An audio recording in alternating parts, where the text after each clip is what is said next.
Details are on page 7 of today's New Vision. Moving on to the Daily Monitor, names in race for Bank of Uganda governor seat released. Who will take it? The New Daily Monitor has established that the candidates were vetted by security a few months ago, and that names of the top 10 contenders for the job of the governor of Bank of Uganda were forwarded to the president of Uganda to make a choice. These include Michael Atingiego, Bank of Uganda deputy governor; Ezra Suruma, a former finance minister; Damoni Kitabide, non-executive director at Stanbic; Nwaga Augustus, economic transformation consultant; Adam Mugume, the Bank of Uganda Director for Research and Policy; Simon Rutega, Uganda Securities Exchange Chief Executive Officer, among others.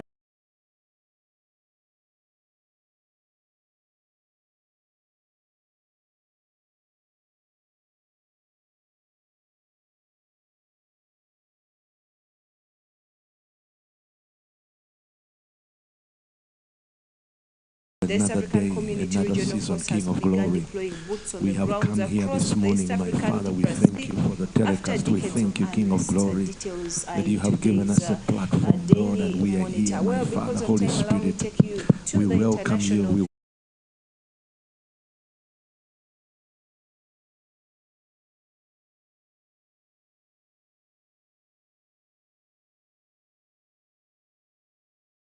Confirming his purchase where else but on Twitter, just 4 words: the bird is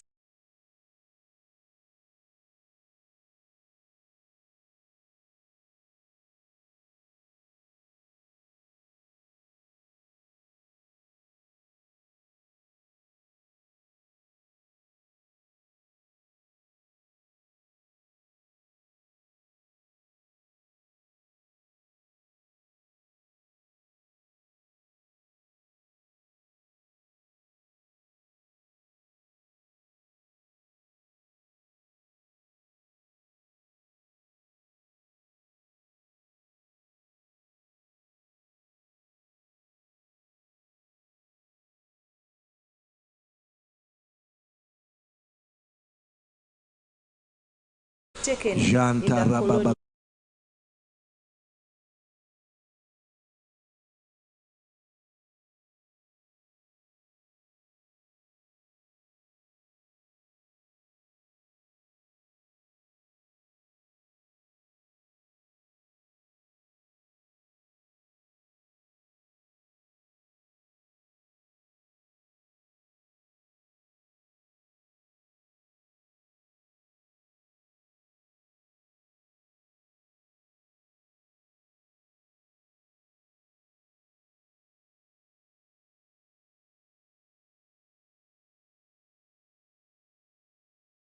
Korea's capital, Seoul.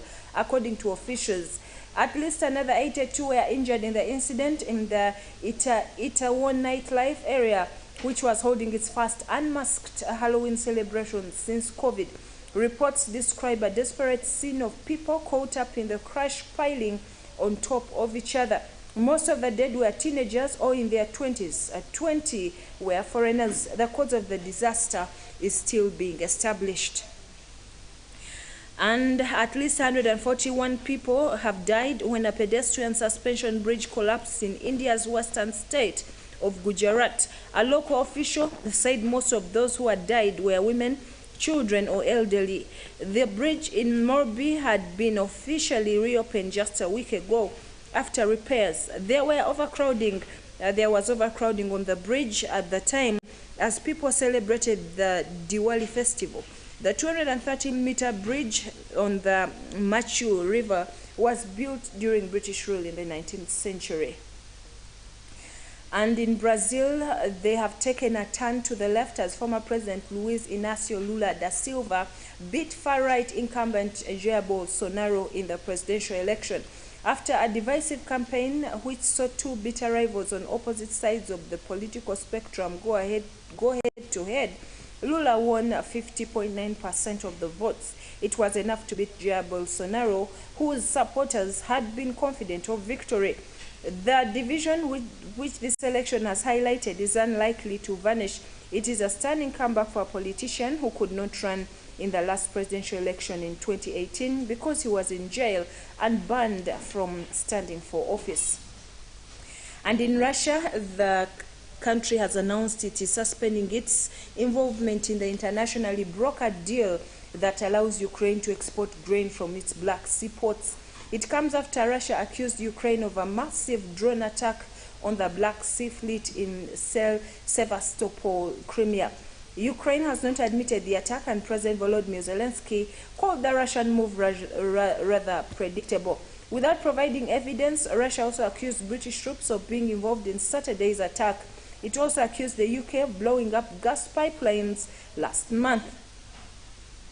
And last but not least, workers have broken out of Apple's largest iPhone assembly factory in China after a COVID outbreak forced staff to lock down at the workplace. A video shared online showed about 10 people jumping a fence outside a plant owned by manufacturer Foxconn in the central city of Zhengzhou.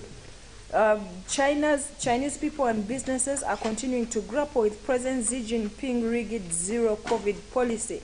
It is not clear how many cases of COVID have been identified at the factory.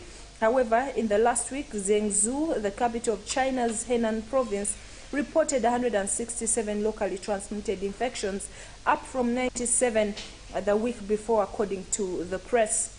And finally, Elon Musk has decided a New York Times report has denied a New York Times report that he plans to lay off Twitter workers before the start of next month to avoid having to make payouts.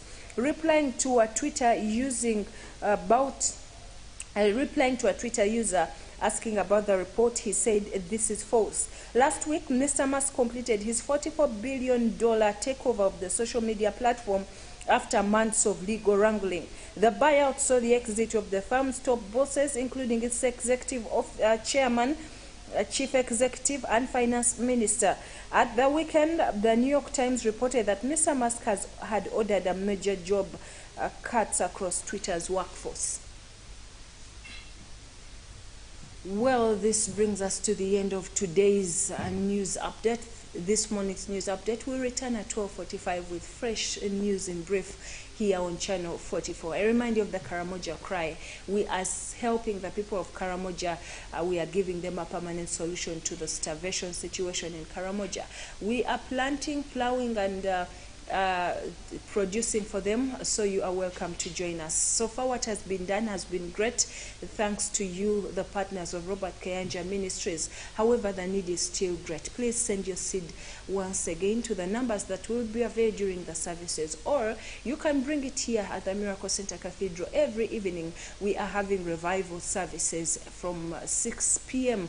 till late. You are welcome to join us, and remember to carry a seed. The Pastors Now program is coming up next. God bless you. Enjoy your morning.